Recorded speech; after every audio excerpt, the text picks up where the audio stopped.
कष्ट, संकट आणि अपयशामुळे तुमचं आयुष्य थकून गेलंय का? बऱ्याच प्रयत्नानंतरही तुमची महत्त्वाची कामं अडकून पडली आहेत का? तर आजचा व्हिडिओ आहे तुमच्यासाठी अत्यंत महत्त्वाचा. आपल्या हिंदू परंपरेत, सनातन परंपरेत अशा एका दिव्य ग्रंथाचं पारायण सांगितलं गेलं आहे, ज्याच्या केवळ वाचनाने अशक्य गोष्टी शक्य होतात. तो ग्रंथ म्हणजे नवनाथ भक्तिसार. आजच्या या व्हिडिओमध्ये आपण पाहणार आहोत की नवनाथ पारायण का करावे, या पारायणाचे आध्यात्मिक महत्त्व काय आहे आणि कोणत्या विशिष्ट इच्छापूर्तीसाठी हे पारायण आवर्जून केले जाते. हे पारायण कोणी करावे आणि कोणते नियम पाळावे. तर तुम्हालाही तुमच्या आयुष्यात चमत्कारिक बदल हवे असतील तर व्हिडिओ शेवटपर्यंत नक्की पहा. चला तर श्री नवनाथ भक्तिसार या ग्रंथात एकूण 40 अध्याय आहेत. या ग्रंथाचे पारायण 9 दिवसात पूर्ण करावे. काही साधक या पद्धतीने पारायण न करता रोज 5 ते 100 ओव्या वाचतात. काही जण रोज एक अध्याय वाचतात, तर काही जण ठराविकच एकच अध्याय रोज वाचतात, कारण यातील प्रत्येक अध्याय एका विशिष्ट फलप्राप्तीसाठी आहे. पूर्ण श्रद्धेने व भक्तिभावाने तसेच नाथांना शरण जाऊन केलेले पारायणाचे दिव्य अनुभव निश्चित येतात. तुम्हाला पारायणाची पूर्वतयारी काय करायची आहे, तर श्री नवनाथ भक्तिसार या ग्रंथाचे पारायण सुरू करण्यापूर्वी फुले, हार, तुळशी, सुगंधी धूपबत्ती, कलश, विड्याची पाने, सुपाऱ्या, नैवेद्यासाठी पेढे इत्यादी तसेच अष्टगंध, शक्य तर हिनात, रांगोळी, गोष्टी तयार ठेवाव्यात. नंतर स्नान करून भस्मलेपन करावे, कलश स्थापना करावा, देवापुढे विड्याची पाने, सुपारी व दक्षिणा ठेवावी. तसेच नयन मनोहर सुंदर रांगोळी काढावी, समई लावावी. ही समई म्हणजेच नंदादीप 7 दिवस अखंड तेवत ठेवावे. नंतर कलशाची पूजा करून पुरुषांनी शक्य तर संध्या करून 108 वेळा गायत्री मंत्र जप करावा. एवढे झाल्यावर श्री गणेश, श्री कुलदैवत, आपले सद्गुरू, त्याचप्रमाणे वडील मंडळींना साष्टांग वंदन करून त्यांचे शुभाशीर्वाद घ्यावे. नवनाथ पारायणासाठी 16 ओवळ्याचे फारसे नियम नाहीत. शुभ्र धूत वस्त्र परिधान करून पारायण केले तरी चालते. असो, या ग्रंथाचे पारायण शुभ दिवशी शुभ नक्षत्रावरच शक्यतो सुरू करावे. रोहिणी, उत्तरा, अश्विनी, पुष्प, हस्त, मृग, चित्रा, अनुराधा व रेवती ही शुभ नक्षत्रे आहेत आणि गुरुवार व शुक्रवार हे शुभ दिवस मानले जातात. यानंतर उजव्या तळहातावर पाणी घेऊन संकल्पाचा उच्चार करावा आवश्यक आहे. कोणतेही धार्मिक कृत्य करण्यापूर्वी फलप्राप्तीसाठी संकल्पाचा उच्चार करणे आवश्यक असते, परंतु पुष्कळ लोकांना ही गोष्ट ठाऊक नसते, त्यामुळे फलाची प्राप्ती होत नाही. तर तुम्हाला फलप्राप्तीसाठी संकल्प करावा. नाथांना सांगावे तुम्ही कोणत्या गोष्टीसाठी, कोणत्या इच्छेसाठी हा संकल्प किंवा हे भक्तिसार पारायण करत आहात आणि तुमच्या इच्छा व्यक्त करून त्यांना नमन करावे आणि माझ्याकडून हे भक्तिसार नवनाथ पारायण करून घे असे म्हणावे. यामध्ये कोणतीही बाधा आणू नको आणि मी हे तुझे पारायण करत आहे असे सांगून हातातील उदक ताम्हनात सोडावे. नंतर संकल्पात म्हटल्याप्रमाणे आसन, न्यास, कलशपूजा तसेच शंख, घंटा, दीप यांची पूजा करून श्री नवनाथ पोथीची प्रेमभावे भक्तिपूर्वक पूजा करावी. पोथी वाचनास प्रारंभ करावा. आणि जर तुम्ही दुसऱ्यासाठी संकल्प करत असाल, म्हणजेच एखादी व्यक्ती आजारी असेल किंवा फार मोठ्या संकटात सापडली असेल, तर ती स्वतःला हे पारायण करणे शक्य नसते. अशा वेळी त्या व्यक्तीसाठी दुसऱ्या कोणाला करावे लागते. अशा वेळी संकल्पाचा उच्चार करावा, आपला प्रश्न सोडवावा. त्यांना प्रश्न पडू नये असे करू नये. त्यांना सांगावे तुम्ही कशासाठी हे पारायण करत आहात, तुमचा संकल्प करावा.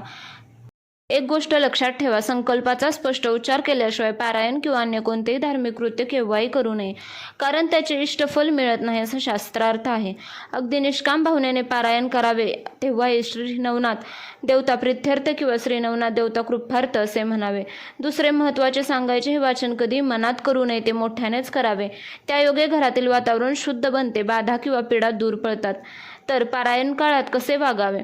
पारायण काळात कडकडीत ब्रह्मचर्याचे पालन करावे, सत्य बोलावे. संपूर्ण दिवस श्री दत्त व नवनाथ यांचे स्मरण करीत आनंदात घालवावा. दिवस वाचलेल्या भागातील नाथांच्या लीलांचे स्मरण चिंतन करावे. या काळात शक्य तर जास्तीत जास्त वेळ मौनच पाळावे.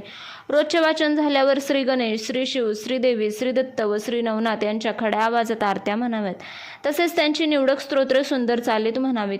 रोज किती अध्याय वाचावेत? पारायण काळात रोज किती अध्याय वाचावेत, तर याविषयी मतभेद आहेत, परंतु सर्वसाधारण पुढील प्रकारे, म्हणजेच मी जे सांगते, तर एकाच दिवशी जास्त वाचन करण्याचा ताण पडत नाही. पहिल्या दिवशी 1 ते 6 अध्याय वाचावे, दुसऱ्या दिवशी 7 ते 12 अध्याय वाचावे, त्या दिवशी 13 ते 18 अध्याय वाचावे, चौथ्या दिवशी 19 ते 24 अध्याय वाचावे, पाचव्या दिवशी 25 ते 30 अध्याय वाचावे, सहाव्या दिवशी 31 ते 36 अध्याय वाचावे, सातव्या दिवशी 37 ते 40 अध्याय वाचावे. रोजच्या वाचनानंतर आरती प्रसादाबरोबरच शक्यतो देवापुढे धूप जाळावा. धुपामुळे दैव जागृत राहते, तसेच धुपाच्या सुवासामुळे आपले मनही प्रसन्न राहण्यास मदत होते. देवालाही नाद तरही लावायला विसरू नये. पारायण पूर्ण झाल्यावर शिव किंवा दत्तात्रेयांना अभिषेक करावा. तसेच ब्राह्मण व सुवासिनी यांना भोजन, विडा व दक्षिणा देऊन तृप्त करावे. स्त्रियांनी पारायण करावे का? श्री नवनाथ भक्तिसार ग्रंथाचे पारायण स्त्रियांनी करावे का, असा प्रश्न पुष्कळदा विचारला जातो. याचे कारण श्री गुरुचरित्र हा ग्रंथ स्त्रियांनी वाचू नये अशी स्पष्ट आज्ञा प्रसिद्ध दत्तावतार श्री वासुदेवानंद सरस्वती उर्फ टेंबे स्वामी महाराजांनी आपल्या स्त्री शिक्षा या ग्रंथात दिली आहे. याचे कारण या ग्रंथात वेदाक्षरे आलेले आहेत असे सांगतात. परंतु श्री नवनाथ भक्तिसार या ग्रंथात कुठेही वेदाक्षरे नसल्यामुळे हा ग्रंथ पुरुषांप्रमाणे स्त्रियांनी वाचण्यास काहीच हरकत नाही. त्यायोगी त्यांचा निश्चितच फायदा झाल्याशिवाय राहणार नाही. पारायण काळात कोणते नियम पाळावेत? तर श्री नवनाथ भक्तिसार या ग्रंथाचे पारायण करताना पाठकाने काही महत्त्वाच्या नियमांचे काटेकोरपणे पालन करणे आवश्यक आहे, तरच त्याला पारायणाचे अनुभव येतील. तर वाचन स्नानोत्तर अंगाला भस्मलेपन करूनच करावे. भस्म कपाळावर, दोन्ही दंडावर, हृदयावर व गुडघ्यांना लावावे व ते लावताना भस्मलेपनाचा मंत्र अथवा केवळ ओम नमः शिवाय एवढेच तरी म्हणावे. वाचन मनात न करता स्वतःला ऐकू जाईल इतक्या मोठ्या आवाजात करावे. या योगे ध्वनी कंपने निर्माण होऊन वातावरण शुद्ध होते. रोजचे वाचन संपेपर्यंत मध्ये काहीही बोलू नये. वाचन पूर्ण एकाग्रतेने व्हावे. तो कथाप्रसंग डोळ्यापुढे उभा राहणे आवश्यक आहे. 7 दिवसात वाचन संपवावे व या काळात देवापुढे अखंड नंदादीप तेवत ठेवावा. या काळात नेहमी खरेच बोलावे, सात्विकच अन्न करावे, तसेच कडक ब्रह्मचर्याचे पालन करावे. या काळात ओम चैतन्य गोरक्षनाथाय नमः या मंत्राचा जमेल तितका जप करावा. पारायण काळात बाहेरचे काहीही खाऊ पिऊ नये. तसेच या काळात तत्वार्थ भाषण, शिव किंवा दत्त यांची स्तोत्रे म्हणावीत. रोजचे वाचन संपल्यानंतर नाथांची मानसपूजा करावी. काहींच्या मते पारायण काळात नेहमीप्रमाणे पोथी वासनात बांधून ठेवू नये. झालेल्या अध्यायापर्यंत उघडीच ठेवावे. शक्यतो पूर्व वा पश्चिम दिशेस तोंड करून बसावे. या 7 दिवसात शक्यतो जमिनीवर चटई व कांबळे टाकून डाव्याच कुशीवर झोपावे. पारायण संपल्यानंतर पोथीची पूजा करावी व सांगतेच्या दिवशी भोजनात भाजणीच्या पिठाचे वडे करावेत. तसे नियम सांगायचे तर पुष्कळ आहेत, परंतु त्यातील अगदी महत्त्वाचे जेवढे येथे दिले आहेत तेवढे तुम्हाला सांगितले आहेत.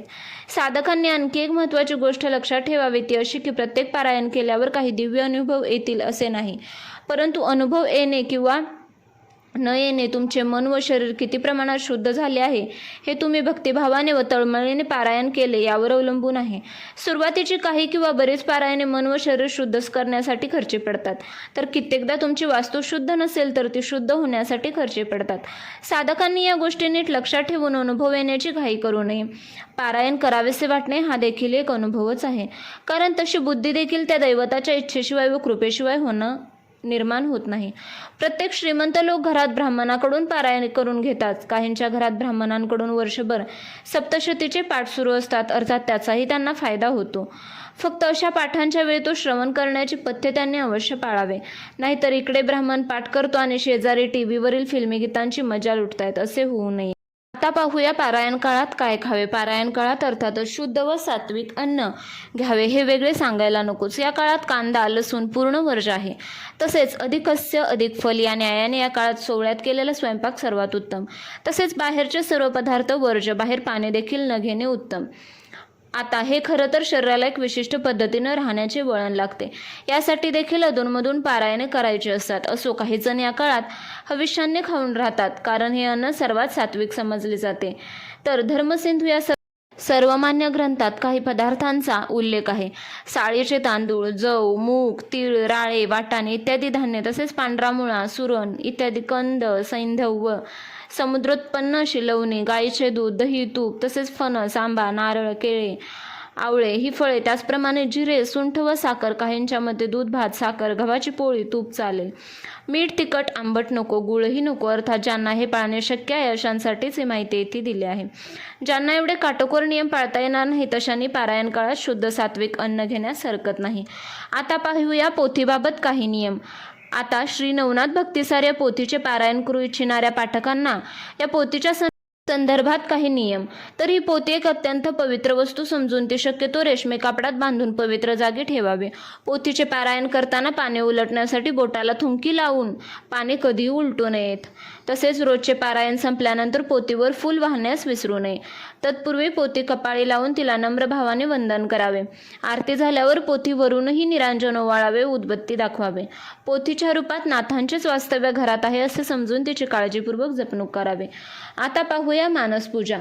पाठांचा अनुभव लवकर यावा यासाठी एक प्रभावी उपाय साधकांना सुवासा वाटतो, तो म्हणजे मानसपूजा. मानसपूजेत त्या देवतांचा संबंध साक्षात मनाशी जोडलेला जात असल्याने व मन हे शरीरापेक्षा सूक्ष्म असल्याने आपण देवतांच्या निकट लवकर जातो.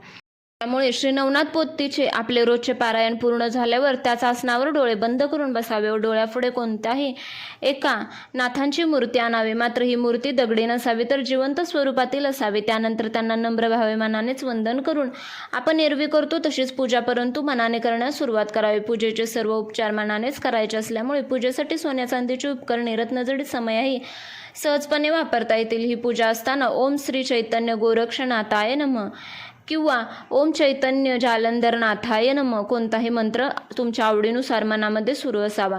त्यामुळे चित्त अन्यत्र जात नाही व एकाग्रता साधण्यास मदत होते. या पूजेच्या वेळी नाथांना शुद्धकाने स्नान घालावे, भस्माने गंध लावावे, हार घालावा, मस्तकावर व पायांवर फुले व्हावीत, उदबत्ती लावावी, धूप दाखवावा आणि विनम्र भावाने वंदन करावे. नंतर नैवेद्य दाखवून त्यांची आरती करावे. त्यांच्या पायावर डोके ठेवून त्यांची कृपा होण्यासाठी प्रार्थना करावे. हे सर्व झाल्यावर ती पूजा मनानेच विसर्जित करावी व डोळे उघडावेत. मानसपूजा देवतांच्या जवळ लवकर नेते, त्यामुळे तिचे विशेष महत्त्व आहे. या मानसपूजेला वेळही कमी लागतो व ती कोणत्याही साधनांशिवाय कुठेही करता येते. आता नाथांच्या कृपेसाठी व प्रसन्नतेसाठी केवळ एवढेच करून भागणार नाही. पारायण करताना आपले नेहमीचे दैनंदिन आचरण हे शुद्ध व अत्यंत निर्मळ ठेवले पाहिजेच. तसेच खऱ्या साधकाने आहारावर काटेकोर नियंत्रण ठेवले पाहिजे. बाहेरचे खाऊ नये. काही नियम कटाक्षाने पाळायला हवेत, त्याशिवाय त्यांना साधनेचे दिव्य अनुभव प्राप्त होणे कदापि शक्य नाही. साधकाने दुसऱ्याला लुबाडणे, फसवणे या गोष्टी टाळायला हव्यात. आम्ही एवढी पारायणे केलीत परंतु आम्हाला दैवी दृष्टांत एकदाही झाला नाही, अशी वारंवार तक्रार करणाऱ्या पाठकाने थोडे अंतर्मुख होऊन आपले काय चुकते आहे याचा शोध कठोरपणे घेतला पाहिजे. आता पाहूया पारायण 7 दिवसांचेच का? पुष्कळ लोक असा प्रश्न विचारतात की श्री गुरुचरित्र किंवा नवनाथ भक्ती साऱ्या ग्रंथांचे पारायण 7 दिवसातच का करावे? आम्ही रोज थोड्या अवयव वाचल्या तर चालणार नाहीत का? तर रोज थोड्या अवयव वाचण्यात काही गैर नाही, परंतु अकरणात मंद करणं श्रेया ही म्हण प्रसिद्धच आहे. परंतु 7 दिवसांच्या पारायणाचे महत्त्व काही वेगळेच आहे. ते एका दिवसाच्या किंवा 3 दिवसांच्या पारायणाला येणे शक्य नाही. नुसत्या पारायणापेक्षा सप्ताहाच्या अनुष्ठानात काही विशिष्ट हेतू असतात. संकल्प, कर्मनिश्चय याप्रमाणेच कार्यपूर्तीला आपला मनोच्छय मदत करतो. हा इतका निश्चय नुसत्या पारायणात असत नाही. सप्ताहात व्रतस्थपना असतो तो नित्याच्या पारायणात कोणी पाळीत नसतात. व्रतस्थपने राहिल्याने एका प्रकारची शक्ती उत्पन्न होते. सप्ताहात बहुधा दिवसाचा सर्व वेळ त्यातच खर्ची पडतो. तसा नित्याच्या पारायणात फारच थोडा वेळ त्या कार्यात व बाकीचा आपल्या संसारात जातो. तसेच वार 7 आहेत, वर्ण म्हणजे प्रकाश वर्ण हेही 7च आहेत, व्याहती 7च आहेत, पाताळे 7 व स्वर्गही 7 आहेत. तर याहूनही एक म्हणजे 3 दिवसांचे पारायण केवळ नाईलाज किंवा वेळेअभावी करण्यास हरकत नाही. तथापि अशा पारायणात खरे तर मनाची एकाग्रता नीट सांभाळता येत नाही, कारण शरीराला तशी सवय नसते. त्यामुळे 1 दिवसाचे पारायण करताना शरीराला ताण येतो, 3 दिवसांचे पारायण करताना शरीराला ताण येतो, काही वेळा तर केव्हाही पारायण संपते असा विचारही मनात येऊन जातो. यासाठी सप्ताह पद्धतीने वाचन करणे हाच उत्तम पर्याय आहे. दिव्य अनुभव कधी येतील तर श्री गुरुचरित्र किंवा श्री नवनाथ भक्तिसार अशासारख्या ग्रंथांची भक्तिभावाने पारायणे करणाऱ्या साधकांना काही वेळा अनेक दिव्य अनुभव आल्याचे दाखले आहेत. यामध्ये नवनाथांचे किंवा एखाद्या नाथांचे दर्शन होणे, त्यांच्याकडून काही संदेश मिळणे किंवा पारायण काही विशिष्ट हेतूने केलेले असेल तर त्या संदर्भात काही सूचना मिळणे, याचप्रमाणे वृत्ती पूर्ण आनंदमय होणे, सुवासिने, स्वर्गीय नाद ऐकू येणे, इथपासून आदेश किंवा अलख यासारखे शब्द ऐकू येणे इत्यादी अनेकानेक अनुभवांचा उल्लेख लोकांच्या अनुभवातून येतात आणि ते आपल्याला वेगवेगळ्या लोकांच्या तोंडून ऐकायलाही भेटतात. तर तुम्हालाही तुमच्या कोणत्याही इच्छापूर्तीसाठी, कोणत्याही एखाद्या अडलेल्या गोष्टीसाठी जर पारायण करायचे असेल तर अवश्य पारायण करा. तुमची इच्छा नक्की पूर्ण होईल, तुमचे संकट दूर होईल. आता आपण थोडक्यात पाहूया ह्या 40 अध्यायांचे थोडक्यात अर्थ. प्रत्येक अध्यायाच्या वाचनाची फलश्रुती. तर बहुतेक पोथी ग्रंथात अखेरच्या अध्यायात प्रत्येक अध्यायाच्या वाचनाची फलश्रुती दिलेली आढळते. तशी ती नवनाथ भक्तिसार ग्रंथात अखेरच्या म्हणजे 40व्या अध्यायात दिलेली आहे. आता आपण ती थोडक्यात पाहूया. पहिला अध्याय ज्याच्या नित्यवाचनाने हा केवळ श्रवणाने घरातील समहद बाधा त्रासून निघून जाते. अध्याय दुसरा हा अपार धनाची प्राप्ती करण्यासाठी असतो. अध्याय तिसरा शत्रूंचा नाश करण्यासाठी. अध्याय चौथा कपट कारस्थाने बंद पडून शत्रूचा नाश होईल व निरंतर शांती लाभेल. अध्याय पाचवा घरात पिच्च संचार होणार नाही, ती घरात असतील तर त्रासून निघून जातील. अध्याय सहावा शत्रूच्या मनातील कपट दूर होऊन तो सेवक बनेल. अध्याय सातवा चिंता व्यथा दूर होऊन जखिनीचे भय असल्यास तेही दूर होईल. अध्याय आठवा परदेशी गेलेला व्यक्ती परत येऊन भेटेल व चिंता व व्यथा दूर होईल. अध्याय नववा 14 विद्यांचे ज्ञान होईल. अध्याय 10वा याचे अनुष्ठान केले असता स्त्रियांचे विकार दूर होऊन संतती वाढेल. अध्याय 11वा अग्निपीडा दूर होईल व ग्रहपीडा दूर होऊन संतती व संपत्ती प्राप्त होईल. अध्याय 12वा देवतांचा क्षोभ दूर होऊन त्या सुख देतील. अध्याय 13वा स्त्री हत्येचा दोष नाहीसा होऊन पूर्वजांचा उद्धार होईल. अध्याय 14वा कारागृहातून मुक्तता होईल. अध्याय 15वा घरची बाहेरची भांडणे बंद होऊन सुख शांती लाभेल. अध्याय 16वा दुःख स्वप्नांचा नाश होईल. अध्याय 17वा योग मार्गात प्रगती होईल व दुष्टबुद्धी नष्ट होऊन पाटक स्वर मार्गाला लागेल. अध्याय 18वा ब्रह्महत्येचे पातक नष्ट होऊन पूर्वजांची नरकातून मुक्तता होईल. अध्याय 19वा मोक्षप्राप्ती होईल. अध्याय 20वा वेळ दूर होईल, प्रपंच सुखाचा होईल. अध्याय 21वा गोहत्येचे पातक दूर होऊन तपोलोकाची प्राप्ती होईल. अध्याय 22वा पुत्राची इच्छा असणाऱ्यास पुत्र होईल व विद्यावंत होऊन विद्ववज्जनात मान्यता प्राप्त करेल. अध्याय 23वा घरात विपुल सुवर्ण राहील. अध्याय 24वा बालहत्येचा दोष दूर होऊन वांज स्त्रियांना पुत्र प्राप्ती होऊन तो पुत्र सुखात नांदेल. अध्याय 25वा दुसऱ्याचे शाप बाधणार नाहीत, मानवाशिवाय अन्य जन्म मिळणार नाही. तसेच आरोग्य लाभून पतिव्रता स्त्रीची प्राप्ती होईल व गुणीपुत्राचा लाभ होईल. अध्याय 26वा कुलात कोणाची हत्या झाली असेल तर तो दोष नाहीसा होईल, मुले शत्रुत्वाने वागणार नाहीत. अध्याय 27वा स्थानभ्रष्ट झालेल्यांना आपले स्थान पुन्हा प्राप्त होईल, हरवलेली वस्तू सापडेल. अध्याय 28वा पाठकाचा विवाह होईल व त्याला सेवेभावी व गुणवान धर्मपत्नी मिळेल. अध्याय 29वा क्षयरोग दूर होऊन त्रिताप नष्ट होतील. अध्याय 30वा चोराच्या दृष्टीला बंधन पडेल. अध्याय 31वा कुणाचेही कपट मंत्र चालणार नाहीत. अध्याय 32वा गडांतरे आपोआप टळतील. अध्याय 33वा धनुर्वात होणार नाही व झाला असल्यास त्याची पीडा दूर होईल. अध्याय 34वा कोणत्याही कार्यात यश मिळेल. अध्याय 35वा पोटी सिद्धीचा जन्म होईल व त्याच्या योगे 42 पिढ्यांचा उद्धार होऊन लोक त्याची स्तुती करतील. अध्याय 36वा सर्प किंवा इंचू चावला असेल तर त्याचे विष बाधणार नाही. अध्याय 37वा पाठक विद्यावंत होईल, तसेच घराण्याला लागलेला डाग नष्ट होईल. अध्याय 38वा ही ताप नवज्वर यासारखे ताप दूर होतील. अध्याय 39वा युद्धात जय प्राप्त होईल. अध्याय 40वा यश श्री ऐश्वर्य पुत्र पौत्र इत्यादी सर्व गोष्टी प्राप्त होतील. अशा प्रकारे तुम्ही तुमचे श्रुतीसाठीचे विशिष्ट अध्याय पठण करू शकता, साप्ताहिक पारायण करू शकता. तुम्हाला जे योग्य वाटेल ते तुम्ही करा, तुमच्या वेळेनुसार करा, तुमच्या इच्छापूर्तीसाठी करा. हा व्हिडिओ आवडला तर please like, share and subscribe करा. तसेच हा व्हिडिओ पाहिल्याबद्दल धन्यवाद. पुन्हा भेटूया अशाच एका नवीन व्हिडिओमध्ये. तोपर्यंत धन्यवाद.